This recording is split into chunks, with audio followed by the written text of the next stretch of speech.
The Johnson family reunion was in full swing at Riverside Park's community center, with 3 generations of my extended family gathered around folding tables covered in potluck dishes and decades of accumulated grievances.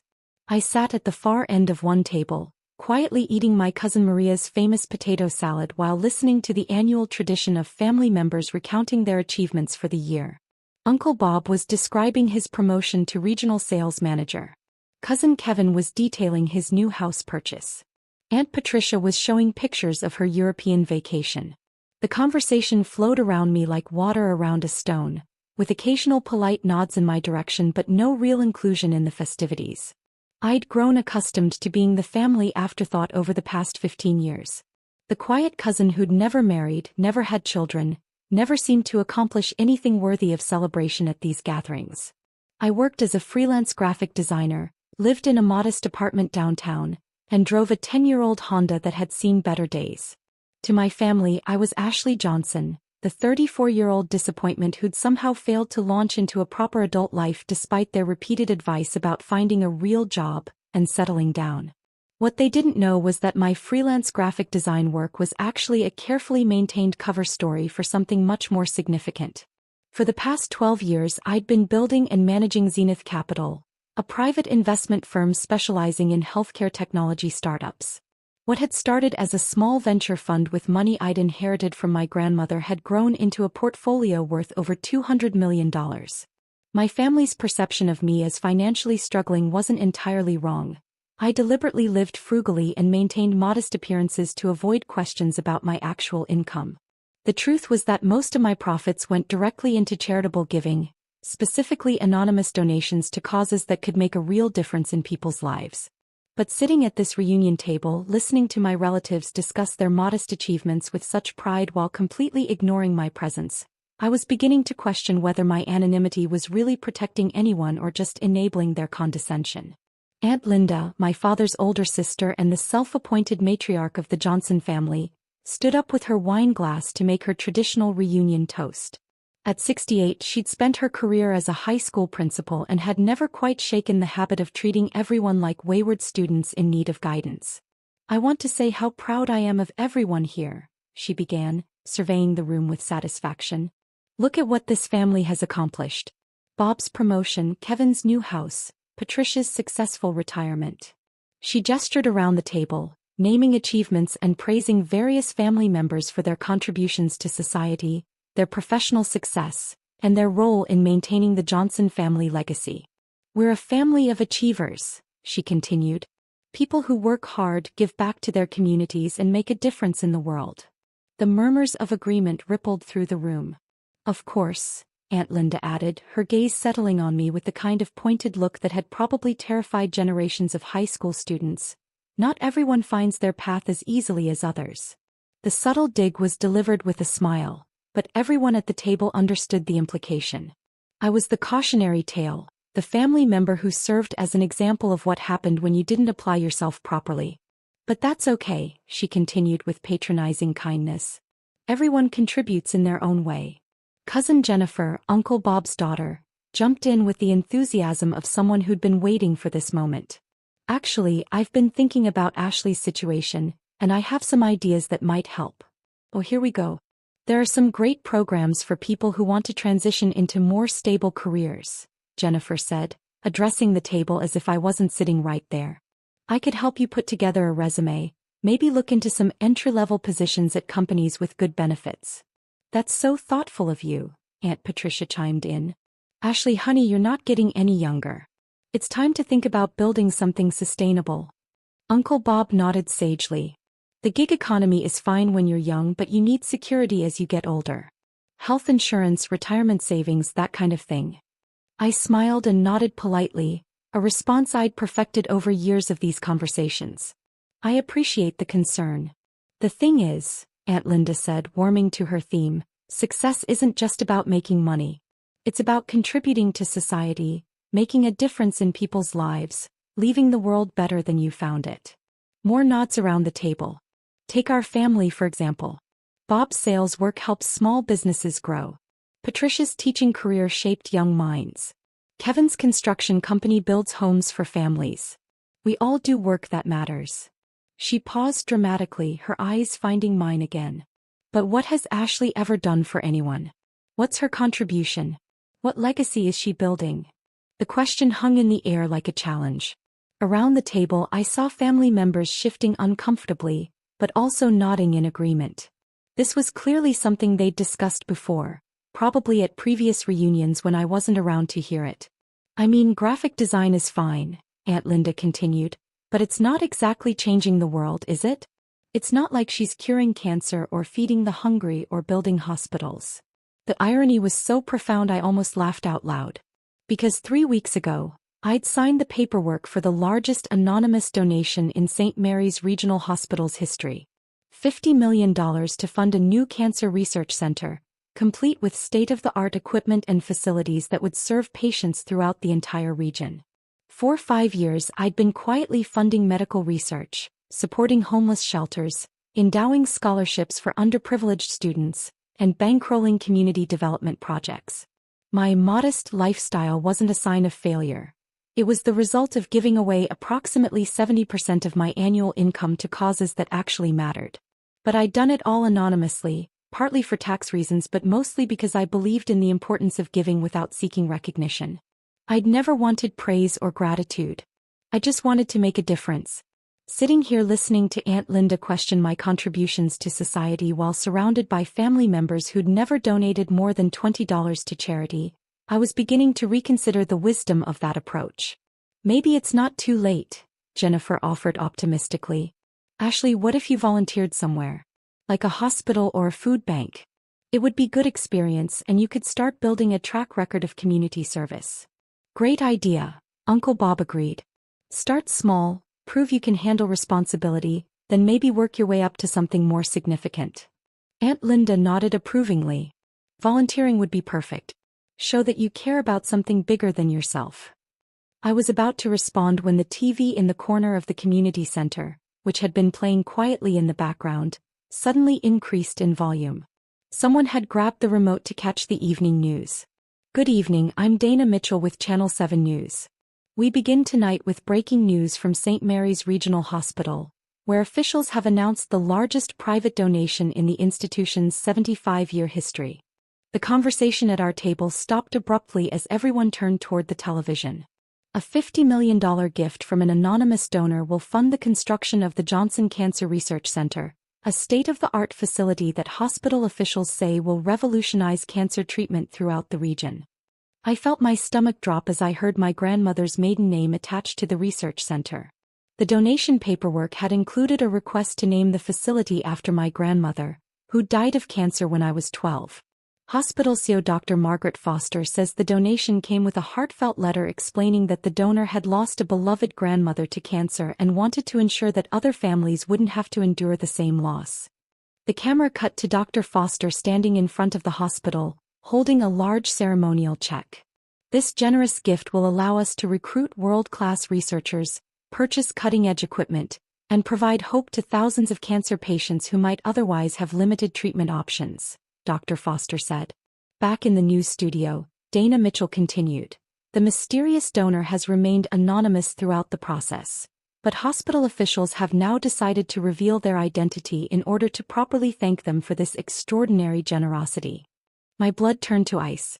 We can now report that the $50 million donation came from Ashley Johnson, a local philanthropist whose quiet generosity has been supporting community causes for years.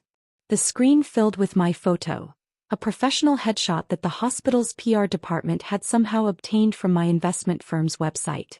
The silence in the community center was deafening. Channel 7 has learned that Ms. Johnson is the founder and managing partner of Zenith Capital, a private investment firm specializing in healthcare technology. Sources close to the hospital say this is not her first major donation, but rather the latest in a long history of anonymous charitable giving. I could feel every pair of eyes in the room turning toward me, but I kept staring at the television screen, watching my carefully constructed anonymity evaporate in real time. The Johnson Cancer Research Center is expected to break ground next spring and will be fully operational within 3 years. Dr. Foster says the facility will serve patients throughout the tri-state area and will likely attract some of the world's leading cancer researchers. The news segment ended and moved on to weather, but nobody in the community center was paying attention to the forecast. The silence stretched for what felt like an eternity.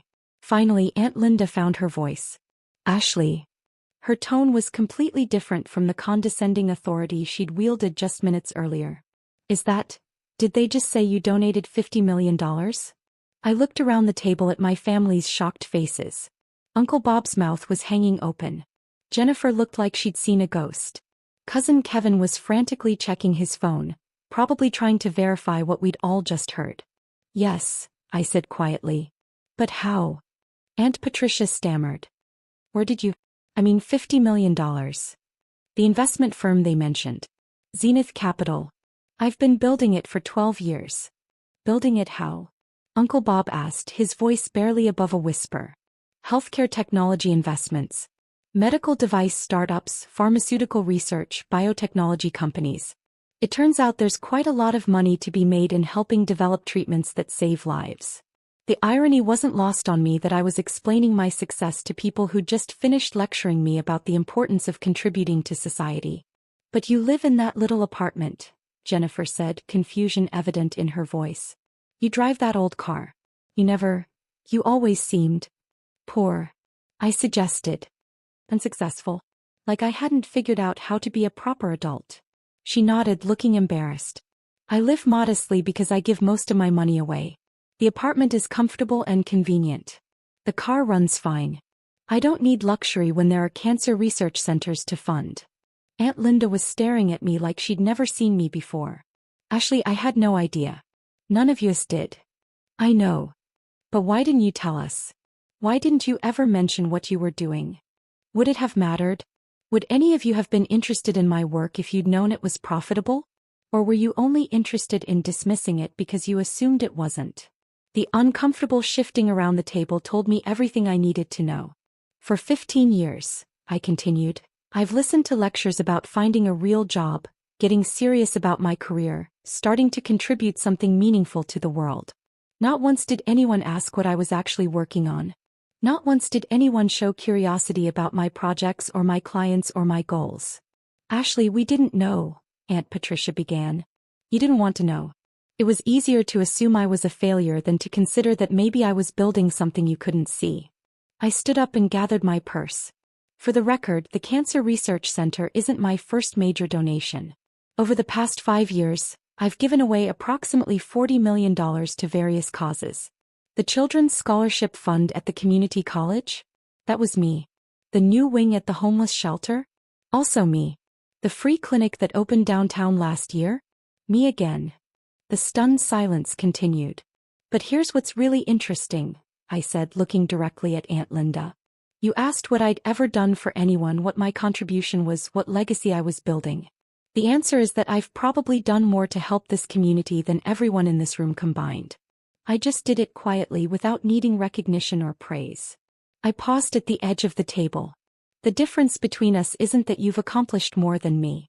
The difference is that you need everyone to know about your accomplishments, while I've been content to let my work speak for itself." Uncle Bob finally found his voice. "Ashley, we're sorry. We had no idea about any of this." "I know you're sorry. But sorry doesn't change the fact that you spent 15 years treating me like a charity case while I was literally running a charity." I walked toward the exit, then turned back one more time. "For what it's worth, I'm proud of all of you. Bob's promotion, Kevin's house, Patricia's retirement. Those are real achievements that matter. But maybe next time, before you decide someone hasn't contributed enough to society, you might consider asking them what they've actually been working on." The drive home was surreal. My phone was buzzing constantly with calls and texts from family members who'd apparently spent the time since I left frantically Googling my name and my company. The search results, I imagined, were quite illuminating. When I got home, I found 17 voicemails, 43 text messages, and 87 emails. Most were from family members expressing shock, apology, and requests for a chance to talk.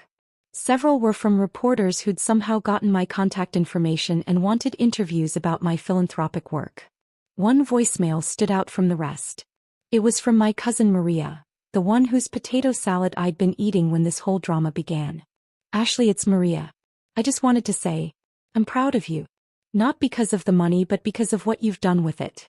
My mom died of cancer 5 years ago, and knowing that there's going to be a research center that might help other families, that means everything to me. Thank you. That message made all the years of condescending family conversations worth it. The next morning, I woke up to find my story on the front page of the local newspaper. Local philanthropist's secret generosity revealed. The article detailed not just the hospital donation, but the investigative work reporters had done to uncover my other charitable activities. It turned out that my anonymous giving hadn't been quite as anonymous as I'd thought. Once reporters started digging, they found patterns, connections, and sources willing to talk about the mysterious donor who'd been quietly supporting the community for years. By noon, I'd received calls from 3 television stations, 2 magazines, and the mayor's office, which wanted to give me some kind of civic achievement award. I declined all the interview requests but agreed to meet with the mayor. Public recognition wasn't something I'd ever wanted, but if it encouraged other people to give back to their communities, maybe it was worth the discomfort. The family reunion aftermath took weeks to settle. Aunt Linda called repeatedly, alternating between apologies and requests for advice about getting involved in charity work. Uncle Bob wanted to discuss investment strategies. Jennifer asked if there were opportunities to volunteer with my foundation. The most meaningful conversation came 3 weeks later when I met Aunt Linda for coffee at a small cafe downtown. "I owe you more than an apology," she said after we'd ordered. "I owe you an acknowledgement that I was completely wrong about your life and your contributions. Thank you. I keep thinking about what you said at the reunion. About how we never asked what you were actually working on. You're right. We assumed we knew everything about your situation without ever bothering to learn the facts. It's easier to make assumptions than to ask questions," I said. "But that's not an excuse. We're your family.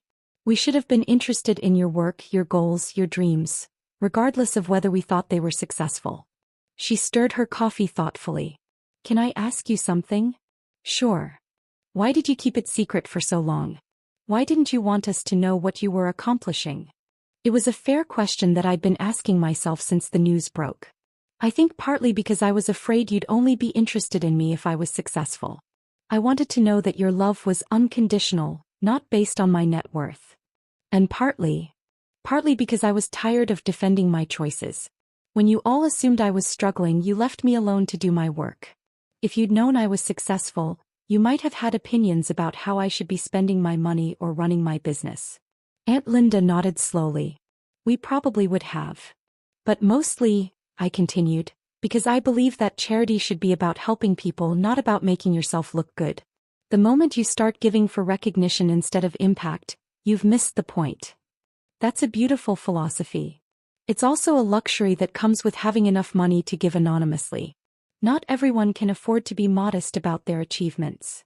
We sat in comfortable silence for a few minutes, watching people walk by the cafe window. "Ashley," Aunt Linda said finally, "I want you to know that I'm proud of you. Not because of the money but because of the person you've become. Generous, thoughtful, committed to making a difference in the world. Thank you. That means a lot. And I want you to know that you'll always have a place at our family table, regardless of your bank account. I appreciate that. But I also hope you'll consider being more open about your work going forward. Not for recognition, but because the rest of us could learn from your example." 6 months later, at the next Johnson family reunion, the dynamic was completely different. Instead of lectures about finding a real job, I fielded questions about impact investing, philanthropic strategy, and the most effective ways to support community causes. Uncle Bob had started volunteering at the food bank. Jennifer was organizing a charity drive at her office. Even Aunt Linda had joined the hospital's development board, using her educational background to help with fundraising strategy. When it came time for the traditional toast, Aunt Linda stood up with her wine glass and looked directly at me.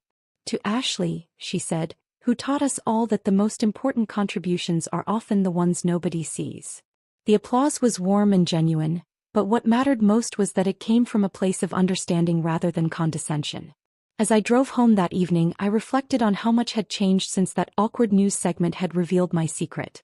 I was no longer anonymous, but I was also no longer invisible to my own family. Sometimes the most powerful thing you can do isn't hiding your light under a bushel. It's letting people see what they've been overlooking all along. The Johnson Cancer Research Center broke ground 8 months later. At the ceremony, surrounded by my family and hundreds of community members whose lives would be touched by the facility, I realized that maybe recognition wasn't such a terrible thing after all. As long as it led to more giving, more caring, and more families like mine learning to see each other clearly, it was worth every moment of discomfort. After all, what good is making a difference if nobody else is inspired to do the same?